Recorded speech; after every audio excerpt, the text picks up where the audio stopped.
And, this was a crazy day and a crazy week. The United Nations just today slamming Israel again over that flotilla raid. This just gets more wacky.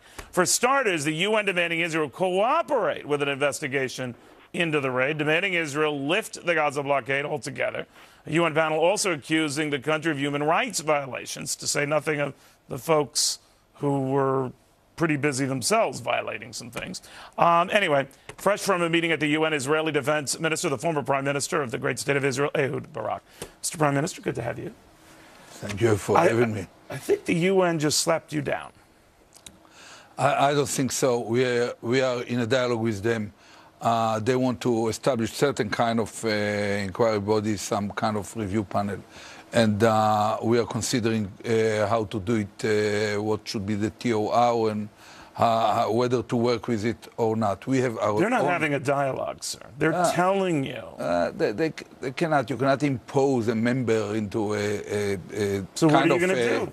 No. First of all, I differentiate between the HRC, which is really quite bizarre body that is related to the UN, and the Secretary General with whom I've talked right now.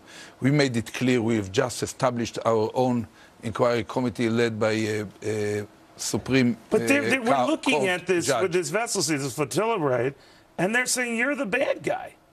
They're saying you are the bad guy. I don't think we are the bad guy. Just this morning we had another rocket attack from Gaza against the marina of an Israeli city named Ashkelon. Along years we suffered thousands of rockets aimed at our civilian population. They still accumulate more of them. We have nothing against the people of Gaza. We allow every product which is not directly munition or weapons or war material to enter, but they will have to go through Ashdod. We even eased a little bit the entry. So basically, I think that we have a responsibility. We have a primary contract with our citizens to protect them. We're determined to do this. You might. I'm telling that, you, though, with all respect, sir, the UN doesn't see it that way. Most of the nations that comprise the United Nations don't see it that way.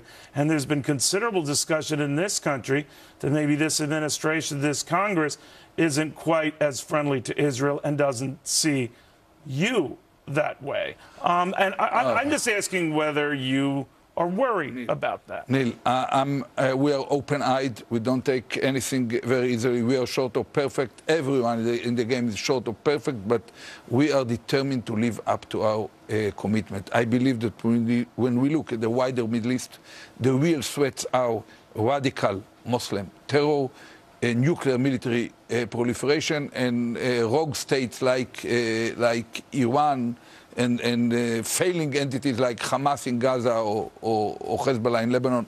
And we have much more weight on the synergies with the administration, with the rest of the free world, with moderate... Because, there was a big dust-up in this country when your Prime Minister Benjamin Netanyahu was here. Yeah.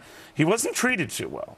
And there was a feeling here that he was kind of, dismissed. Now, I'm sorry, sir. I just want to be clear of one thing. Do you think that President Obama has Israel's back? I think that the last visit of Netanyahu to this country was very successful. Meeting with the president went very well. Really? I just came very well. They decided together. Quite the opposite read here. Quite the opposite of the previous one, but quite good this time. I just ended a visit to Washington, sat down with Jones, with Gates, with Hillary, and with Secretary Gates made certain decisions regarding to our So things JSF. are better. Things are better? Things are very good on the security relationship, and we are moving now together, trying to move together. I hope the Palestinians will be there on right time to try to initiate direct negotiations with the Palestinians. That's the most important element. I think, of course, that both the UN, I asked the Secretary General as well as Hillary to try to help us with influencing the Lebanese. And helping you on it? What did he say? Yeah, they will help us. Really? Trying to avoid the coming flotilla. There is a new one coming now. So they're going to help you on that, but they're going to condemn you on this flotilla. No, we do not think that we deserve condemnation we had to block these flotillas. Unfortunately, we ended up with our soldiers under immediate threat to their life, and they had to act as any other soldier would have acted. Understood, sir. Very good seeing you. Thank you very much. Thank you. Ehud Barak. He might be a big deal, by the way, in Israel and a world leader, but I got to tell you, he still gets caught in traffic. But that is somehow refreshing. I don't know why. Anyway,